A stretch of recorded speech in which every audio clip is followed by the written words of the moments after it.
राजवीर बचाएगा अंशुमन के हमले से शौर्य को और राजवीर शौर्य के लिए आगे आकर लड़ेगा अंशुमन पांडे से। जी हाँ दोस्तों, कुंडली भाग्य के आने वाले धमाकेदार एपिसोड में जब पलकी राखी माँ को कहेगी क्या प्रीता जी सब कुछ संभाल लेगी, तभी यह सुनकर राखी माँ कहेगी कि वो सब कुछ संभाल लेगी। उसकी आदत ही है कि छोटी मोटी चीजें बिगड़ी हुई भी हो तो संभाल लेना, वो सब कुछ ठीक कर देती है। यह सुनकर तभी काव्या को मन में पुरानी बातें याद आ जाएगी जहाँ पर राखी माँ प्रीता के खिलाफ हुई थी। और लेकिन जब शौर्य के सामने अंशुमन पांडे आएगा और अंशुमन पांडे शौर्य को भड़काते हुए शौर्य को कहेगा कि शौर्य तुझे नहीं लगता तुम्हारी मॉम को तुम्हारे डैड धोखा दे रहे हैं, तभी यह सुनकर शौर्य कुछ बोल नहीं पाएगा। जहाँ पर जब अंशुमन पांडे शौर्य को कहेगा कि अब मैं तुम्हारे बिजनेस का पार्टनर बन चुका हूँ, इसलिए मुझे अजनबी समझकर गलती मत करना क्योंकि मैं तुम्हारा पार्टनर हूँ, इसलिए जो भी लूथा इंडस्ट्री कमाएगी वो मेरा होगा। तभी शौर्य गुस्से से कहेगा कि बिल्कुल नहीं, ये सब मेरा और मेरे डैड का है। मेरे डैड ने अपने मेहनत से पूरा साम्राज्य खड़ा किया है, इसमें से आपका एक रत्ती भर पाई का हिस्सा नहीं है। और हाँ, मैं मानता हूँ कि आप पार्टनर हैं, लेकिन कैसे पार्टनर? सिर्फ पेपर पे लिखे हुए पार्टनर? अरे पार्टनर वो होता है जो शुरू से बिजनेस को आगे बढ़ाने में साथ में हो, आपकी तरह नहीं कि पहले निचला काम करके बिजनेसमैन को ही डुबा दो, बाद में उसकी मजबूरी का फायदा उठा लो। यह सुनकर तभी अंशुमन पांडे को गुस्सा आ जाएगा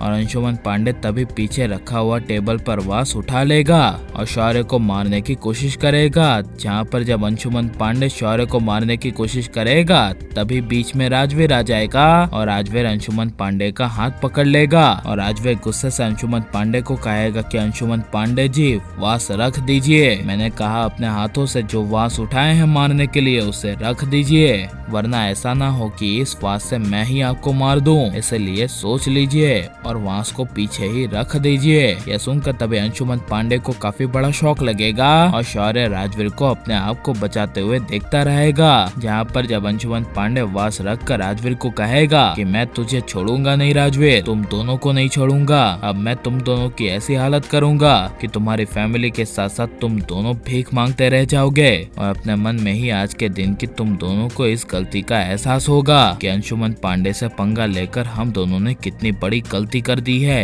ये तुम्हें एहसास होगा। यह सुनकर तभी राजवीर अंशुमन पांडे को कहेगा कि अंशुमन पांडे आपको जो करना है कर लीजिए, हमें इससे कोई फर्क नहीं पड़ता, बस हम शांति से रहना चाहते हैं और आप भी शांति से रहिए, किसी को उकसाने की और भड़काने की जरूरत नहीं है, अपने काम से काम रखिए। अब तो आप लूथास के बिजनेस के पार्टनर भी बन गए हैं, तो जरा लूथास की बिजनेस और सक्सेस पे ध्यान दीजिए। यह सुनकर तभी अंशुमन पांडे कुछ बोल नहीं पाएगा और राजवीर शौर्य का हाथ पकड़ के शौर्य को बचाते हुए शौर्य को ले जाएगा और शौर्य को राजवीर के अंदर अपने बड़े भाई के होने का एहसास होगा और शौर्य राजवीर के सामने देखता रहेगा। जहाँ पर पलकी शौर्य और राजवीर दोनों भाइयों को एक कर देगी। और आप ये सब आने वाले एपिसोड में होते हुए देखने के लिए कितने ज्यादा एक्साइटेड हैं और शौर्य राजवीर दोनों भाइयों को आप एक होते हुए देखना चाहते हैं क्या नहीं? और आपको यह नई पलकी कैसी लग रही है, कैसा हमें कमेंट में जरूर बताएं और आप प्लीज इस वीडियो को लाइक शेयर हमारे चैनल को सब्सक्राइब करें।